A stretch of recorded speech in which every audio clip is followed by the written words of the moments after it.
What's the wordy, fellas? You are back with another episode of the Fleecers Fantasy Football Podcast. I got my boy Nigel, talk to him. How you feeling? I got my boy Eli, talk to him. Yeah, what's good? And we are back with another installment. Fellas, we're going to jump right into it. I got some NFL news, and not even NFL news to be real with y'all. It's literally just a breakdown that I saw of the kickoff rule that will be enforced for the first time this year. Okay. And it's pretty much like the XFL, and everybody gets into it. And I'm going to give it a little breakdown. I sent y'all a video of it, and I don't know if y'all have seen it or have heard or have gotten as much as a breakdown as this, but we're just going to take a quick little bit just to give that to y'all. And so what I have here is a video, and basically what they're saying is the new kickoff rule is where the kicker is going to be at the 35, right? So the kicker will be at the 35, and all of the kickoff team will be at the opposite 40. Pretty much, so it's going to pretty much shrink down the field of where how close the returners are to that. To the kickoff team is to the return team, and so when the kickoff team is at the 40, the return team's blockers are all on one line, and they're at the 35. Right, so they're 5 yards away from each other, and then there is the returners are in what's called the landing zone, which is a 20-yard. It's basically from the end zone to the 20 where the returners are, so the opposite side of where the kickers are, right? And so how it goes is nobody can the kickoff team. There's no more like running down or like right when the ball is kicked anymore. The kickoff team nor the return team's blockers or tacklers can't move until the returner catches the ball, right? And so and if you remember, all of this is to incentivize returns, because last year's kickoff returns were at I think an average of 20 to 22%, something along that line. So pretty much less than 1 out of 4 kickoffs were being returned. They said, what's the point? You know what I mean? Look, I feel that. You know what I mean? And then I think also additionally they're trying to cut down on the injury wise of the kickoffs, you know what I mean, of the kickoff returns, so that it's not like grown ass men running 100 miles per hour down the field into motherfuckers. You feel me? Yeah. And so that's definitely one thing that I'm like, all right, cool. And then outside of that, if you catch the ball in the return zone, in that 20-yard zone, it has to be returned. No more fair catches. You can't fair catch that shit. So they're like, hey man, you gonna run this damn ball. You gonna return this ball. And then what is another rule? And so also if the kicker kicks the ball and it lands in front of that 20, it doesn't reach the 20, that is a penalty, and the ball will be placed at the 40-yard line. If they kick the ball and it lands in the end zone or out past the end zone, you know, when they just boot that hole past the field goal post, it will be placed at the 35 instead of the 40, so just a 5-yard difference. So they're like, hey man, you bet kick this hole in the goddamn landing zone. And then if the ball lands in the landing zone but the returner doesn't catch it and it rolls through the end zone, then that's like your old touchback where it gets brought to the 20-yard line, right? Okay. So they're incentivizing kick it into this landing zone. So it's either going to be returned, or if they can get it, if they can angle it to make sure that it goes through the end zone, that is a regular touchback of 20 yards. Because if it don't, goddamn, these motherfuckers is they're damn near at the fit. They're almost on the other side of the other teams feel quick like that. Do you feel me? So that's big tough. And then one more thing also, they have onside kicks, but what it is if you want to do an onside kick, you have to tell the ref and declare that you're doing an onside kick, and then they will also notify the opposing team that, hey, they're doing an onside kick. So no more surprises. No more surprise onside kicks. No more run up and kink little taps. That's done. My 11 against your 11. You want an onside kick it? You can do it, but we ready. They said you're gonna return the goddamn. You gonna return this kick. Yeah. So Justin Fields, get ready. Now I'm playing. Hey, I actually saw I saw a little quote from him that this will be a QB battle, and that he has told Russ knows that it's a QB battle, and that he doesn't plan on sitting the full season. That's what every backup tell they starter.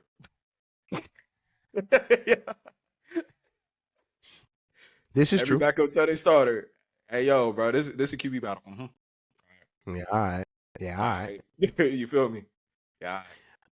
My boy, I remember in an earlier episode, Nigel said, if you are in a QB battle with Russell Wilson at this time of day, you need to reevaluate. You need to reevaluate your priorities.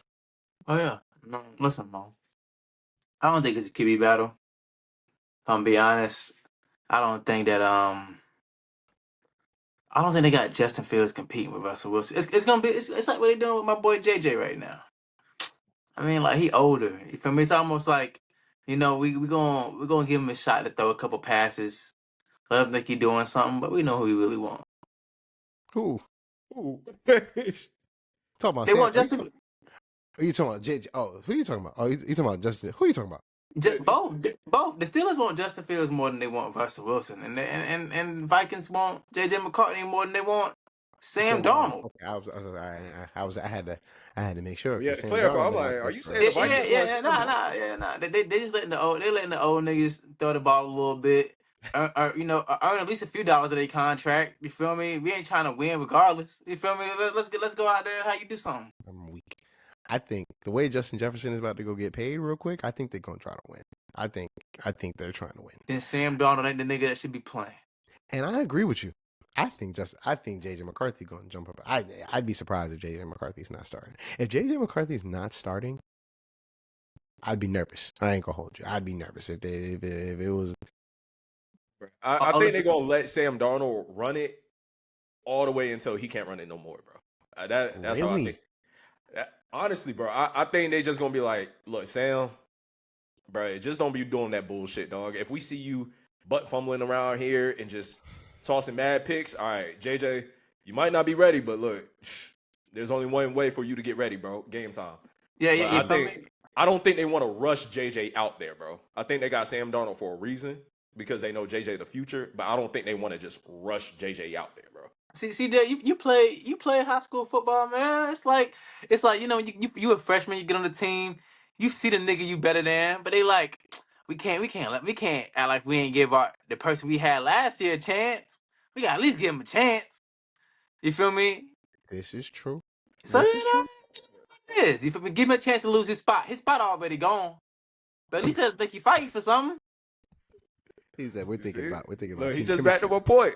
We're thinking about team chemistry here. We got it. You feel me? We can't. Right. You feel But me? Sam don't got no team chemistry with them boys. He won't on the team last year. You feel me? But he the old head though. You feel me? You gotta let the old head get some reps in. But the old head has been fucking up. That's why they don't really want. I've been watching the pro day. I've been watching the OT. I've been watching the little camps. But Look, JJ is cooking in these camps. But everybody's cooking in shorts. and it can be that. Well, but listen, this is all we got to go off of. If we heard anything else, then he's cooking, bro. That's a problem. We said we ain't seen JJ at the NFL level. We don't know if he on that game speed yet. Let me hear that he's cooking in training camp. He's cooking in training camp. All right, then we got something. But when training camp start, I'll be right back here saying, you know what's crazy, bro? You know what's really crazy? I actually looked at him and Caleb Williams' numbers this season, and if JJ McCartney's name wasn't JJ McCartney, and his name was McCartney, like if you switch their names around, Caleb and JJ, niggas would have been like, Yo, Caleb had one of the best quarterback seasons we've ever seen. I'm gonna keep it hot. I'm gonna keep it hot. And I think it's racism. Yeah, I'm gonna call it that. Ladies and gentlemen, this is called dynastism. Nigel got JJ McCarthy on his dynasty team. That's what it's called. Not racism, damn dynastyism, bro.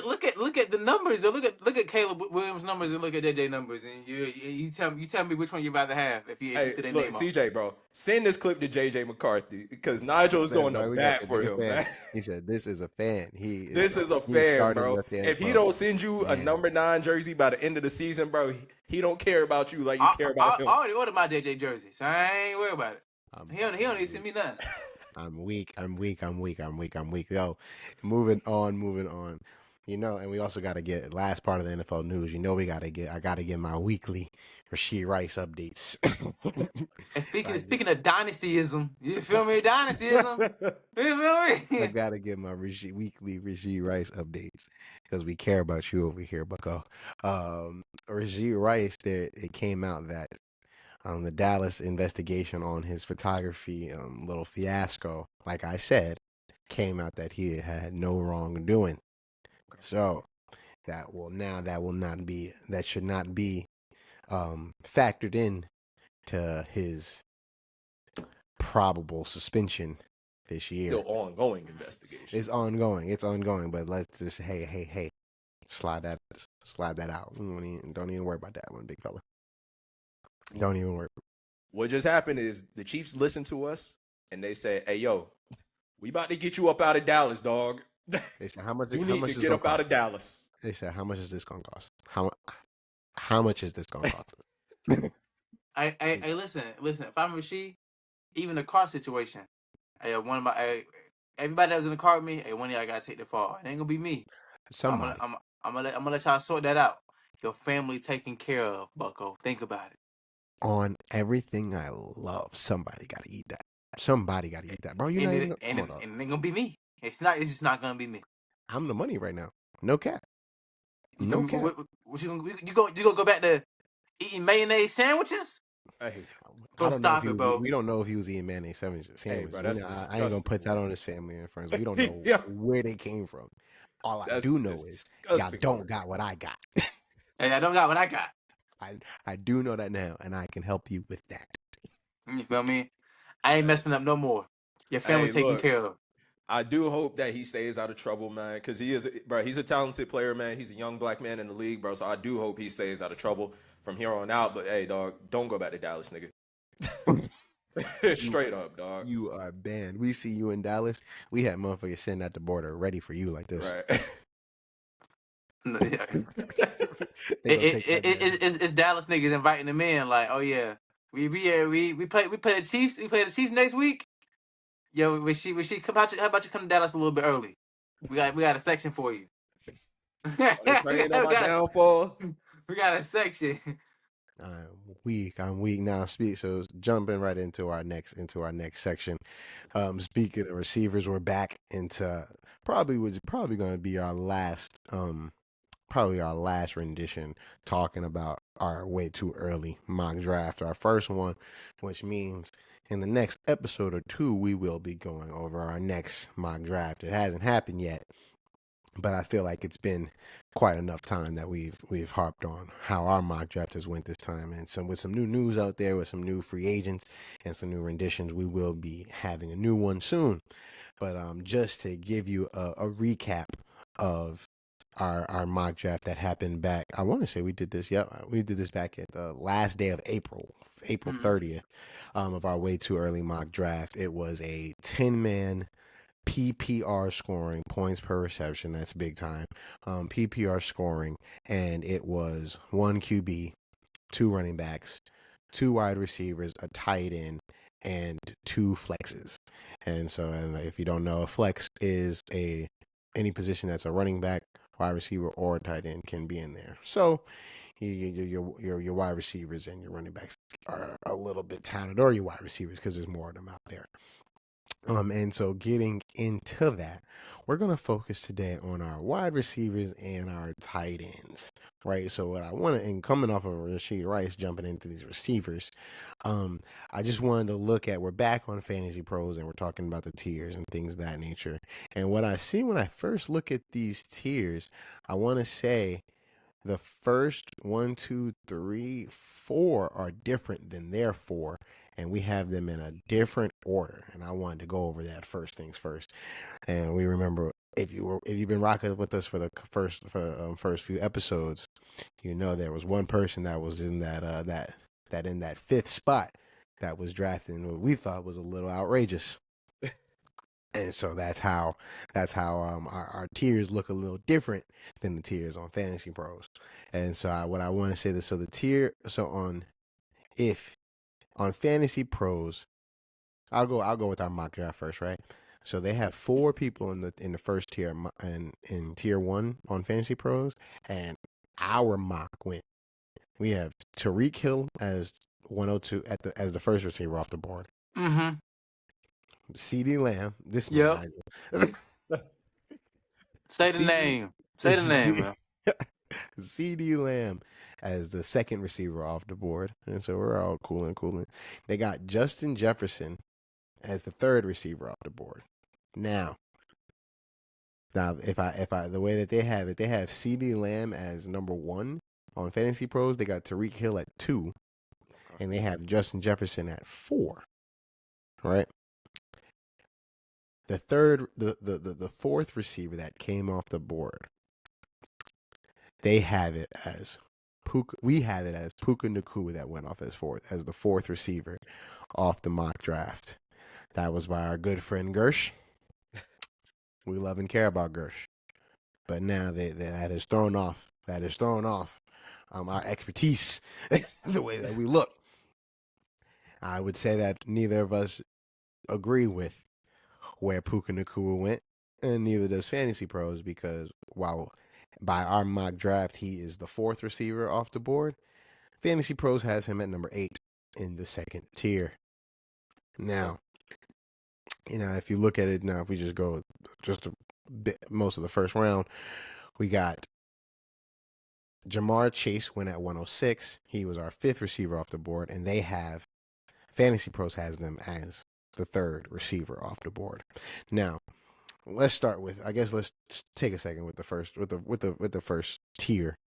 How do y'all feel about Fantasy Pros having CeeDee Lamb over Tyreek Hill? They got Jamar Chase over Justin Jefferson. What do y'all think about that? I don't think that's crazy. I mean, obviously, like, CD is gonna get the bulk of the he is the Dallas offense, in my opinion. And Justin Fields, Justin Jefferson. Obviously, the Vikings are gonna have a mixture of 3-4 quarterbacks playing this season. I'll be hard pressed to believe that Justin Jefferson is gonna have the season we would want him to have if he's switching between three quarterbacks. He's not going to be between 3 without an injury. He's got 2. He got Sam Darnold. We got Sam Darnold, JJ, and is Nick Mullins still on the team? I don't know. I don't even know. Let's Nick not Mullins even count him. Might have thrown his way off the team last year. But we're switching between two. We're choosing between 2 quarterbacks. I want to say Justin Jefferson is going to have a really good season, regardless of what quarterback is there. But hey, I mean, look, I can't disagree. CD being 1, Tyreek being 2. You can flip it however you want. Honestly, when you get to drafting, it's really gonna be who falls down to you. Like, somebody might like CD more than Tyreek, and vice versa. So, I mean, bro, those two are kind of interchangeable, man. Like Nigel said, Justin Jefferson. I wonder, will he have that DeAndre Hopkins effect? Remember back when DeAndre Hopkins was on the Texans before he got Deshaun Watson, and no matter what, bro, he was spazzing. He was like, yeah, bro, he's kind of locked in. I want to say Justin Jefferson will have that same kind of impact where it's like, no matter who is his QB, you want Justin Jefferson on your team, bro. And that's what I hope. Because Justin Jefferson is a great receiver, man. So, yeah, bro. I mean, that's a good top, what is it, top 4? 4. And then Jamar Chase, I mean, he'll get Burrow back. So yeah, I can't disagree with that tier. Yeah, I would have Chase over Justin Jefferson this season. Yeah, I agree on that. I think you can call me just a Jay Juddis supremacist over here. You are. I do think, like I said, and that man came off a hamstring injury. That man didn't get his 1,000 like he wanted to. His last game was horrible. I think he's going to try to and he about to come get this. He about to get this new contract because he about to hold out for a little bit because I think he's not going to go to his first training. So he's like, yeah, pay me. You feel me? So I truly think Justin Jefferson is the best receiver in the league. Just bar none. Like I do think he's the best receiver in the league. Now, depending on what you want on, like I'm talking pure skill. I put Tyreek Hill next just because speed is just crazy. He literally just outrun motherfuckers. The route don't even got to be crisp, and he just gonna outrun you. Yeah. You know what I mean? So I got them as my top two. But of course, with CD being in the space that he's at, and the Lions didn't pick up no fucking offensive weapons at all, so it's just like fuck it. They just gonna lean on Dak and CD again and get bounced in the first round of the playoffs again. But first round of playoffs don't matter shit because we were talking about fantasy. So it was fine by me. So like I said, I will if I am in the second or third spot, I probably will be taking CeeDee Lamb first off the board. That is probably true. And I probably still would be taking Tyreek Hill just because of Miami in the second and third. But I think I do still have Justin Jefferson over Jamar Chase for surely. And I damn sure don't have Puka Nacua over some of the next few people that we got. You have Justin Fields catching the ball from Sam Darnold over Jamar Chase catching the ball from Joe Burrow. Justin Jefferson. And yeah. I do have. Yes, I do. Facts. I do have Justin Jefferson. Now you're a nasty man. I want to say that right now. That's nasty. You can call it more vibes. You can call it more anything. I think coming off that hamstring, Justin Jefferson going one. I like my chip on the shoulder niggas. I do. I got some of my Sam Darnold propaganda. I need to see how the QB play is gonna be to truly solidify that. I think off of pure skill, yeah, I'll take Justin over Jamar, but just QB situation, that's a tough one.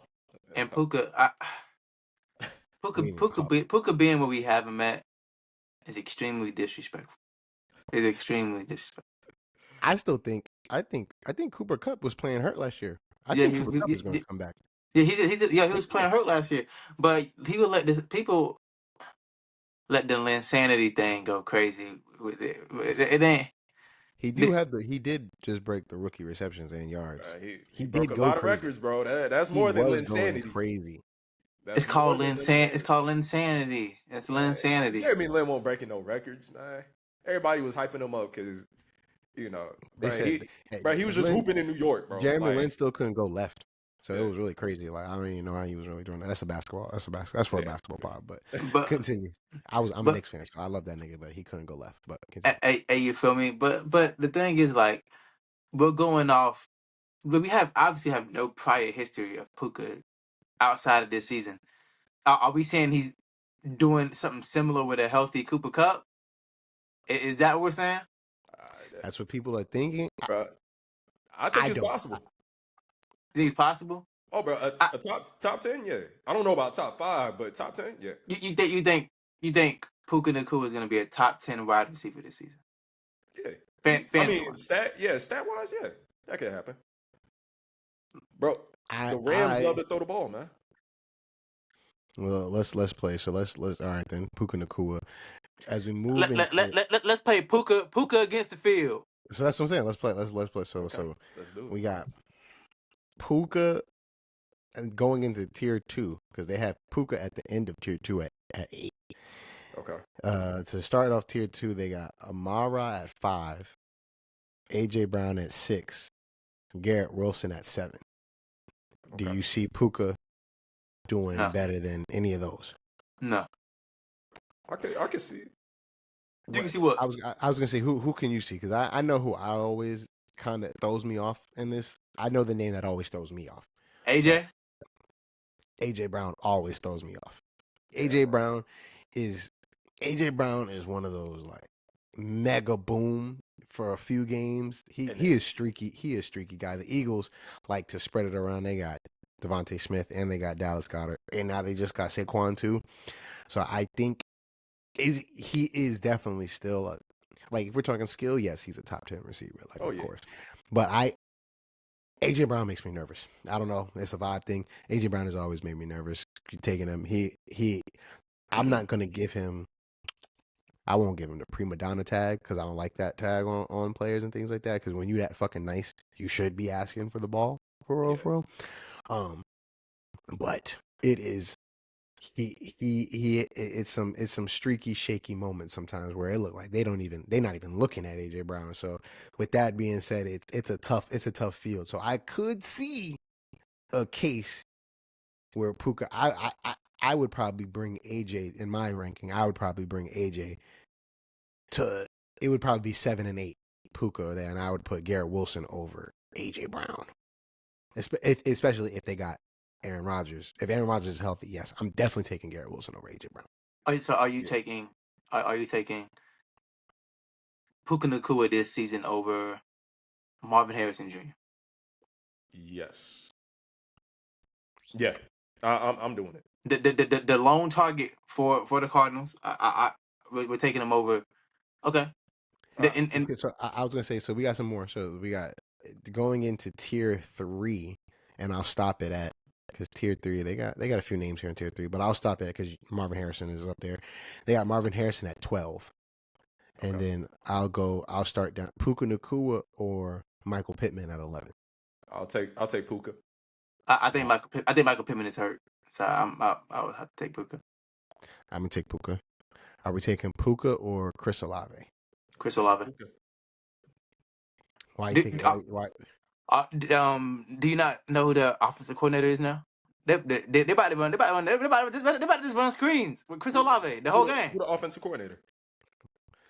They changed my. Let me see. I just seen him the other day. I don't care who the coordinator is. Who's the QB? Derek Carr. Wait, he's playing a different game. Are we saying Derek Carr is Matt Stafford? I'm saying that in 2020, Derek Carr. Clint Kubiak. He was the coach for. He previously worked as the offensive pass game specialist for the San Francisco 49ers. So that is a lot of screens. I can see that. Okay. Kubiak, I've seen that name before. What is Kubiak? I wonder if it is his dad, Gary Kubiak. He used to be the head coach for the Texans. Way back. Like maybe that's Andre Johnson, Arian Foster days, man. I think their pass game is gonna be a lot better. Even if we don't go Chris Olave, right? Mm-hmm. And CJ, I just want to test the waters with Eli. Do you think he's gonna be a better wide receiver this year than Drake London? I need to see Drake with Kirk Cousins. So yes. And you need to see Puka Cooper. You need to see Puka with a healthy Cooper. I've seen Puka with a healthy Cooper. No, you haven't. I don't think you haven't. All right. Yes, we didn't see it for a whole season, but we're not going to act like towards the end of the season, Cooper Kupp wasn't healthy. He came back. He didn't tear his ACL or something. Yes, he did have a hamstring injury, but he did come back. And Puka was still doing his thing. That's the thing, man. And the thing is, Matt Stafford spreads the ball. Matt Stafford will spread the ball, man. I'm telling you. I think we talking receivers. The only receivers I would probably take over Puka this season would be Tyreek, CeeDee, Justin, Jamar, and Amon-Ra. I would take those 5 definitively. One more time. I would take Tyreek, CeeDee, Justin, Jamar, and Amon-Ra over Puka. Like no question. It starts getting murky when you get to Garret like I said, Wilson. yeah, it starts getting murky. You know, you talk about AJ Brown, he's up and down. We're talking about Garret Wilson. I think I'm taking Garret Wilson ahead of both of them, but I do think I'm taking Puka ahead of AJ Brown. Yeah. I'm taking Garret Wilson definitively Yeah. And over Puka Nacua. Garrett, I really just need to see, what he does with Aaron Rodgers. I mean, I think last season, Garrett was going in the second round. And then once Aaron Rodgers got injured, I mean, bro, you were just hoping and praying what they were going to do with the passing game. They got Devontae Adams at 9. I think I'm taking Puka over Devontae just because of the passing game of the Raiders. Yep. Then you start looking at, this is where you start getting, now you start looking at Brandon Ayuk. We don't know if he's still going to be on the 49ers. He's at 13. Yep. Who I also have over Puka. Bro, the Puka hate, man. That's tough. Puka hate. Drake London. Puka hate. Drake London is where we start getting, because I think Drake London about to come and go. I think Drake London about to blow the roof off of the Falcons. Yeah. I swear to God, I think he is. Bro, I think he is too. But like I said, I just need to see it with Kirk. I have all the belief, but I just need to see it. I feel it. Yeah. The next thing I want to go into, because this is one of the things I can easily see off of some of our discrepancies, going just a little bit. That's a little bit different than how my draft played out versus the tier ranking here. It's your boy Nico Collins, right? Your boy Nico Collins in the mock draft went 202. Second round, second pick. He's the 9th receiver off the board, right? And that's one of the biggest discrepancies that I have here, that I see here. They have him all the way. I didn't even go through the rest of tier 3. They got Nico Collins down into tier 4 at 18. And they do I see? Hold on. Okay, no. Okay. So they still have it. They still have him. They have him 2 spots ahead of Stephon Diggs at 20 in tier 4. And then they got Tank Dell in tier 5 as the 31st receiver off the board. I see Nico Collins went here as the 9th pick, as the 9th receiver off the board. We have Stephon Diggs at the 18th receiver, so that's a little bit closer. And then we have Tank Dell. They have Tank Dell as the 20th receiver. On our mock draft, he went as the 20th receiver, ahead of the likes of Tank Dell. Michael Pittman fell all the way to the 4th round. We have Michael Pittman as a 22nd receiver, so they got Tank Dell ahead of some people that they have already here in tier 2. Not tier 2, tier 3. So I wanted to see, what do y'all think about? How do y'all feel a little bit now with the fact that the Texans receivers are kind of settling just a tad bit? Tank Dell is recovering swimmingly from his shooting previously, so that's not even an issue. They say he's a full go in Texans off-season workouts and things of that nature. What do y'all think about that? Oof. That's tough waters, man. You got 3 real good receivers, so it's going to become, how far do you let this receiver slide before you feel compelled that you got to grab him? I don't think you should go out your way to go grab Nico Collins, because then you're like, damn, I could have waited a little bit and grabbed Stephon Diggs, or even vice versa. Damn, could have waited a little bit longer and grabbed Tank Dell. But if you got most of your positions kind of filled, I mean, yeah, I'll take Nico at my flex or Stephon at my flex. I like that. But that's a tough one, man. Somebody's gonna feel real compelled to grab probably Nico the most, a little bit earlier than what I feel like he should go. But yeah, I already talked to y'all about how I feel about them pass catchers. It's 3 good pass catchers, and there's only so many passes CJ can throw every game to keep most of them relevant to where you draft them. Fair. Hey, man. that was my argument for Puka, but I mean, I don't know, man.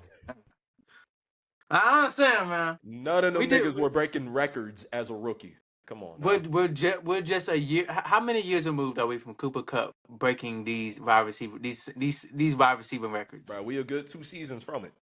Now, I'm not saying Cooper won't return last season, but are we saying that Puka can't be a top 10 receiver? Let's say Puka is top 10 and Cooper's top 15. That can happen. So we're saying this next. Cooper, a healthy Cooper would be getting more play than a healthy Puka. I don't know about that. I think they love having both of them on the field, man.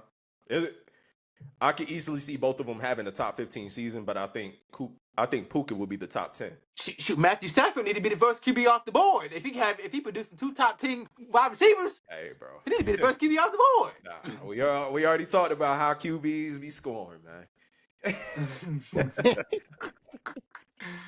If he's producing 2 top 10 QBs, he need to. He the first QB off the board. I don't need to hear about no other QB. It depends on how many. That boy would have to be throwing upwards of them 36 to 40 touchdowns to be to be touching top. He'd have to be throwing some tutties. But they're gonna be in some good games though. So I'm not saying that's gonna happen, but it's been a while since anybody threw like 40 touchdowns in a season. Fair. I mean, I just think we're forgetting who Cooper Kupp is. On some real shit. It's like, because I'm a Cooper Kupp real quick and then move into some other crowded receiver rooms. I already know where I think I'm going to go with it. But So they got Cooper Kupp at 22 and they got Stephon Diggs at 20. I really see Cooper Kupp. It's just like, I'm liking the old heads. I'm not going to hold you. I am liking the old heads. I think Stephon Diggs still has a little bit of that name recognition that people are going to take him a little soon, I think. But the way I've been seeing Cooper Kupp just fall, I think niggas. Hey, look, I love it. Let Cooper Kupp be my second or third receiver. Right. That's what I'm saying, bro. It's no disrespect to Cooper Kupp. I just said Cooper Kupp could have a top 15 season.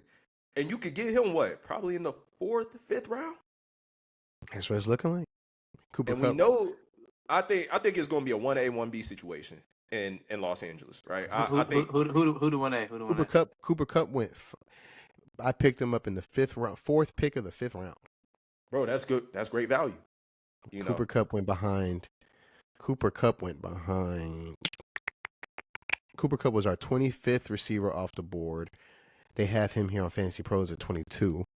Okay. And so Cooper Kupp went around behind. the Malik range. Neighbors went in front of him. DK. They got Tank Dell. Tank Dell went in front of Cooper Kupp. I'll take Cooper over all 3 of those. You feel me? I'm taking Cooper over Debo. Yeah, I agree. I'm taking Cooper over Debo for surely. I'll take that. But moving into another crowded backfield. I want a crowded pass catching room. We're gonna get right to the Bears. You already know it. You already know where I'm going. What I want to see is we got some people that are high on Rome Odunze he was the 28th receiver off the board in front of Keenan Allen. Rome Odunze and Keenan Allen went back to back, right? And so I watched a bunch of podcasts and things of that nature. But one of the things I'm like, even though Shane Waldron, the infamous coordinator of the Seattle Seahawks, who had another rookie receiver and behind in his mix, and that we thought was going to break out a little bit, but Tyler Lockett held it down. I think Rome Odunze is going to surprise some mofos. I think Rome Odunze is going to actually show up crazy. I do think in the 6th round is a little soon for him, because if you look at it, the way they have him, they have Rome Odunze. Rome Odunze was a 28th receiver off the board in our mock draft. They have him all the way down in tier 6 as the 43rd. Now they have him behind the likes of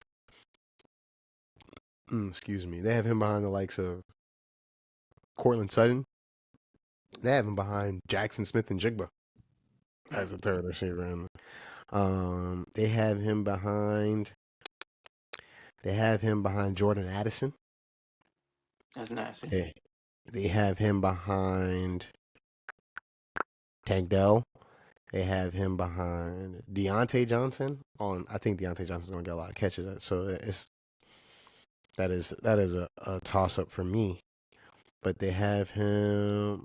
He's amongst the likes of Jacoby Myers and Christian Watson and Tyler Lockett.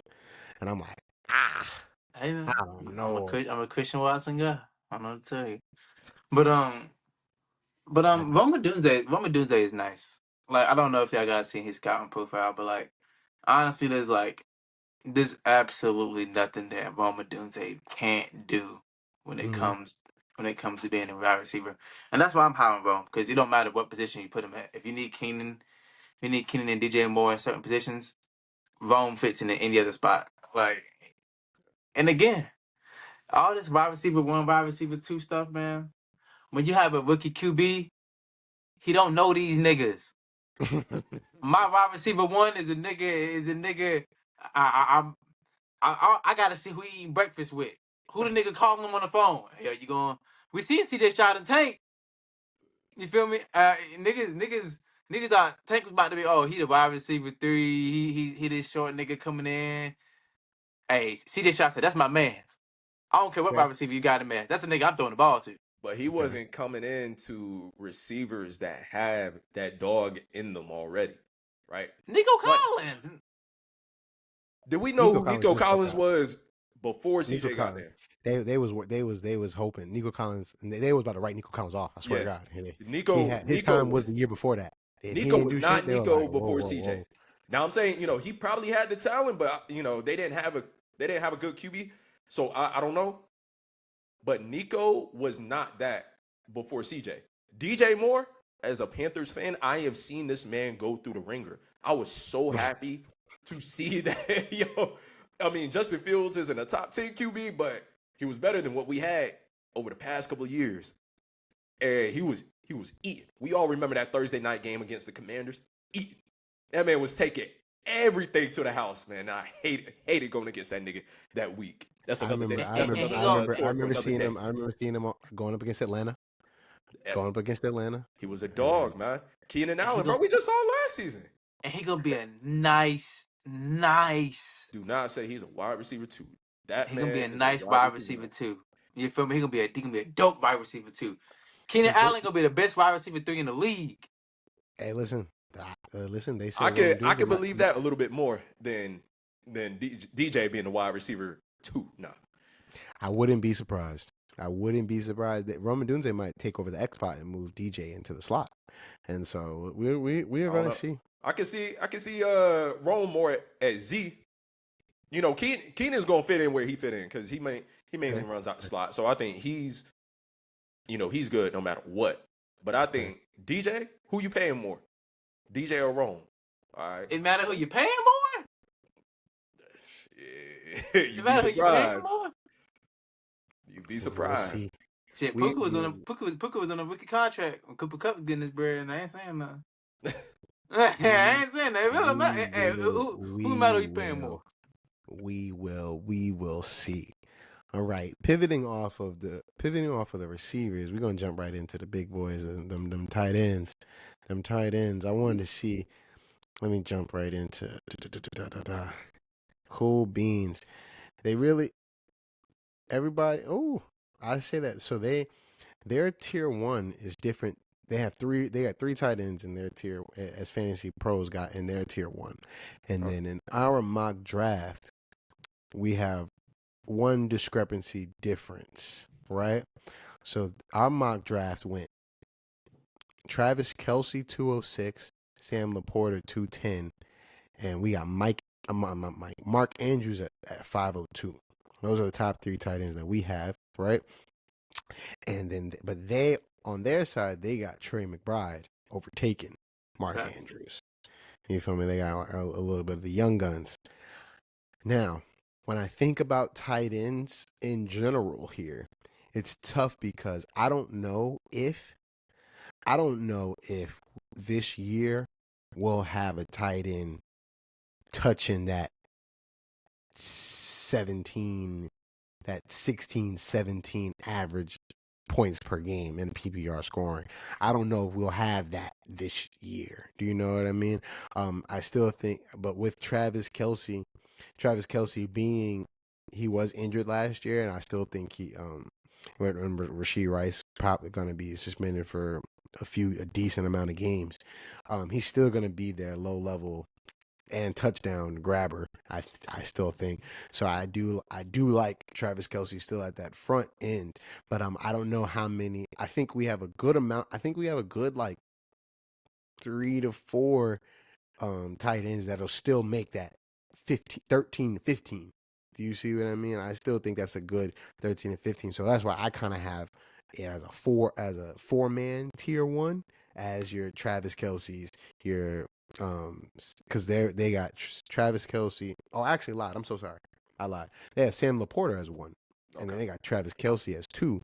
They got Trey McBride as 3, and that's the tier 1.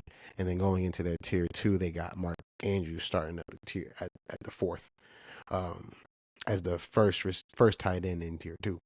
Okay. So these tight ends are getting tough, and then they also have, if you move around the 4th, 5th, the 5th tight end off of our mock draft, we have George Kittle. They have George Kittle as the 7th tight end in their rankings, but they have Dalton, Kincaid, and Evan Engram in front of George Kittle. Okay, I can agree with that. You can agree with that? I can agree. I think the mouths that are being fed, above George Kittle, you still got Brandon Ayuk, you still got Debo, you even got Christian McCaffrey. I think and they got the rookie Pearsall coming. Now they got Pearsall too. So I mean, to me, bro, George Kittle was always one of those tight ends. Yes, you would love to have him because he's gonna have one game where he go off for 30. It wasn't that you loved having him; you hated going against him. Bro, you hated going against him because, bro, just you be like, oh, bet, you know what? I'm looking at his games. He's been, 5, 8 points. You go against him, 30, 5 catches, 180 yards, and 2 touchdowns. And you like, where the hell did this come from? Where the fuck did this come from? Where did this shit come from, man? Any day they want to go ahead and fucking turn this man into either a blocking tight end, or they want to go in and turn him into a goddamn receiver. Yeah, so it's a little up and down for me, but I think Dalton Kincaid, he's probably going to be that 1A, 1B option in that offense with Josh Allen. So I think his receiving numbers are going to go up. And then Evan Engram has been real solid over the past 2 to 3 seasons since he's got to Jacksonville, man. I think he's been like a silent killer, man, for real. He doesn't make too much big noise, but he's going to be real solid for you. Fair. I like Evan Engram, man. I feel like he found his stride after he left New York, man. Don't even get me started on in New York City, because we lost a playoff game because that man dropped like two big catches, and I'm not even going. I mean, don't even get me started on him, because he has fixed himself in Jacksonville. He's like one of the only consistent things in Jacksonville right now, amongst all their issues. So, but we're liking. What about you, Nigel? You liking Evan Engram over George Kittle? I'm not thinking so, but I think they're gonna trade Debo. I don't think they're gonna have Debo by the end of the season. Like they do. You think they're gonna keep Ayuk and trade Debo? Debo is the more expensive. Get rid of him. They trade Brandon Ayuk. They trade Brandon Ayuk. It's gonna be harder to get off Debo because he's the more expensive contract. I mean, they may trade Ayuk, but I just feel like at some point during this season, like Kittle is gonna be more relied on than, because they're gonna get rid of one of these wide receivers. But I like Evan. I bet I might go Evan Engram over Kittle. I feel like Jacksonville this next coming season is gonna be more of a deep ball team than they were in the previous season. Mm-hmm. That's what I'm seeing. But I think I like it, and I also like Dalton over him, because I feel like Dalton is gonna be the only consistent target in Buffalo. So I agree with you. They were talking about. I saw a press conference where they were talking about they said they have a bunch of pass catchers in their room, in their locker room, and he named the receivers, and they named Dalton Kincaid. They didn't call that man a tight end; they called him a pass catcher. Oh, yeah. So you feel me? Ain't too much blocking for that boy. Hey, you feel me? Hey, Dawson Knox for that, bro. Dalton, run them routes, man. Come on. That's what I'm saying. But Dalton about to go nuclear this season. He might be my tight end 1 this season. They ain't gonna cap. And you know what? I wouldn't be surprised. I give you that. I could really see that. You know who else I see? I really see topping in that top 5. Hey, because Kirko is feeding everybody over there in the Falcons. Kyle I think Pitts? Kyle Pitts is. I want some of Kyle Pitts, and if you are a certain somebody seeing this in our dynasty league, I'm not giving up my fucking left arm for that nigga either. But you don't need to give up your left arm, just your firstborn. I do like Kyle Pitts this year, man, and so he is one of those ones. Like I don't know, I don't like. We already asked this question, but I'm pretty sure I'm looking at if I can get one of these top 4 tight ends, Sam Laporta, Travis Kelce, Trey McBride, or Mark Andrews, if they're anywhere in the 4th or 5th round, I'm gonna pick one of these guys up. You know what I mean? Mm-hmm. But if they're not, I think I'm gonna rely on because they got George Kittle and Kyle Pitts at 7 and 8. You know what I mean? And then they got David Njoku at 9 and Ferguson at 10 to round it off.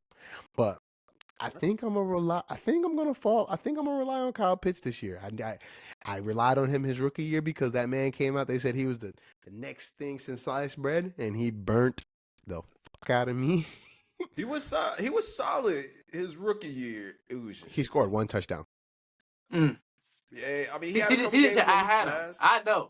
I know he did. He had a couple games where he spazzed, but he had 1,000 yards, but he had 1 touchdown. But where you took him, man, and then the next 2 years after that, man, we don't even need to talk about, man. So, hey, listen here, Kyle Pitts, Kirko's about to come light up Atlanta. I truly think that. I think the way that he about to throw that thing, Drake London is going to be the number 1 benefactor. I think Kyle Pitts is right there. I think Bijan going to do his own thing regardless, outside of Engram. I think he's going to do his own thing regardless, but I truly think Kyle Pitts is going to, I think I saw something where they were talking about like Kyle Pitts, like Nigel, what you said, you need to see who they eating breakfast with. Kyle Pitts and Kirk go like this. And you feel me? Kyle Pitts no, what you saying? I said, you feel me? Hey, I'm new here. I ain't got no allegiance to none of you niggas. Hey, I don't care who is they wide receiver 1 on the board. I'm deciding that. I'm deciding that. I don't see no price tag on the field. I don't see that. I saw a conference, or I don't know where I saw this, where Kyle Pitts was talking about this, but Kyle Pitts was basically talking about he ain't never had a QB before that tells him where he want him to be at. Pretty much like Kirk gonna throw it where he said he gonna throw it at. He said they've been locked in film like this. You feel me? Like he ain't had a QB locked in film like the way Kirko has been. You know what I mean? So I think he's bringing a whole different culture. I think he's bringing a whole different style of play to Kyle Pitts. I give this stat all the time when I talk about the damn Falcons. Last year, oh godly, I might be off on these stats a little bit. I might have to go back and look, but I want to think Drake London had something along the lines of like 27% of his passes, of his targets, were uncatchable. I could believe that. Like, so that means almost more than 1/4, one out of every 4 passes that come Drake London's way are not even catchable. And Drake London came in the league with like a crazy vert. Like this man was playing basketball at USC. So to say that they're uncatchable is insane. That's an insane stat. Like, bro, how do you find that stat? How do you find that stat real quick? You know what, boom. I listen to a lot of fantasy football podcasts. That's wild, bro. You telling me I want to find it for a certain player. I'm with Oh, God. Percentage of uncatchable passes. All right. So, like, just for example, CeeDee Lamb, let me get my calculator out. CeeDee Lamb had 181 targets, and 143 of them were catchable. Right? Okay. So teams targets. All right. Let's go down. Boom, boom, boom, boom. Hold on. Let's go. Let me hit catchables, and then we're gonna. All right. Boom. Let me go back and look. All right. Calvin Ridley. I don't see this man. Jordan Addison. Drake London. Yeah. Hold on. All right. Let's rock this out. They say 110 catches. Or 110 targets. Okay. 110 targets. And 73 of them were catchable. So let's say let's do 73 divided by 110. Oh yeah, and you want to know something? I knew I was off. Drake London's is 34% of his catches were uncatchable. God. That's nasty. Can we check Garrett Wilson, please? can we check Garrett? Oh Lord. Back Garrett to that man Wilson. GW, bro. So just to finish off, my Kyle Pitts was the one that was 27%. I gotta go look. I gotta go look. I could probably go do the math and go look at, but I'll go find Garrett Wilson. But I knew somebody was in the 30s and somebody was in the 20s, but I didn't want to get caught capping up here. So I said I just that quarterback play gonna change their game up. Oh yeah, 100%. Okay. So like I'm being said, you're telling me a third of the passes thrown to fucking Drake London are uncatchable? Get out of here! Come on. And now you're talking about Kirko's gonna drop that down, man? Yeah. Oh man. So I think Kirko, I think Drake London and Kyle Pitts are big time this year, due for a big breakout. Garrett Wilson, if y'all hear a cat in the background, I'm sorry. Hold on. What's up? Y'all special guest. Y'all say what's up to Asada. My girl saved her off the streets. What's up? And turned her into a house cat. All right. Alrighty. Garrett Wilson, and then we'll end off somewhere around here. Okay. Garrett Wilson. Hold on. I gotta find him. How about this? Let's do player. Oh, they won't let me do that. All right. All right, let's go to Jets. How about that? All right.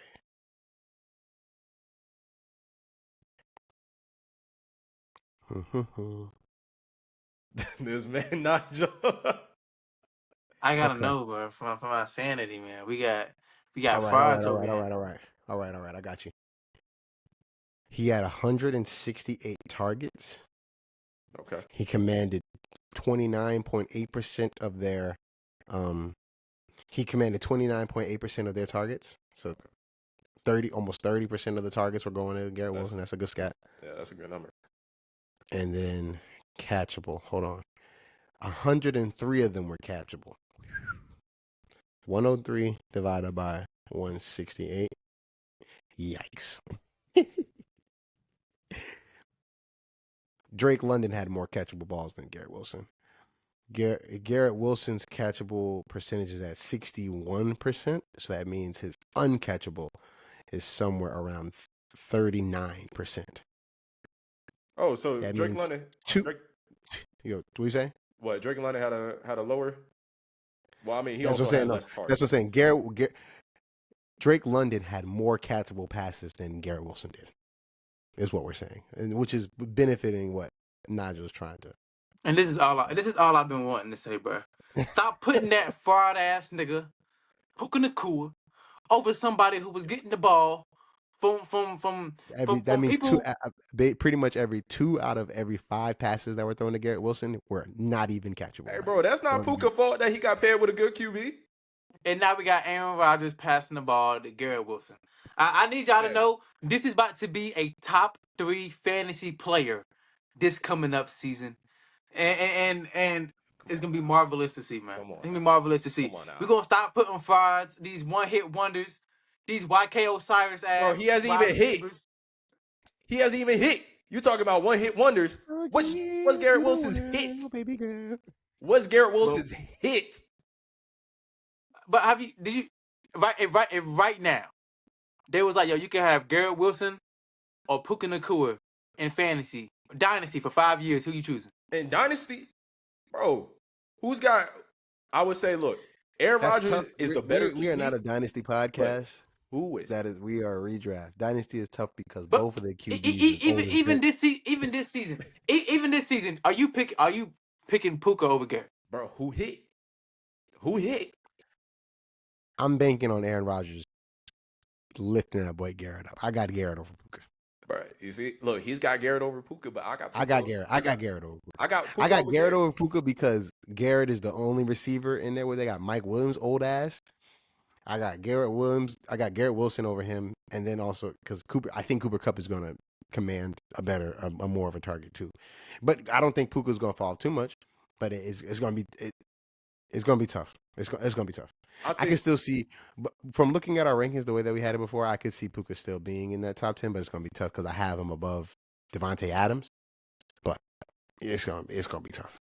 Yeah, I think both are going to have a top 10 season. I have him in front of AJ Brown too.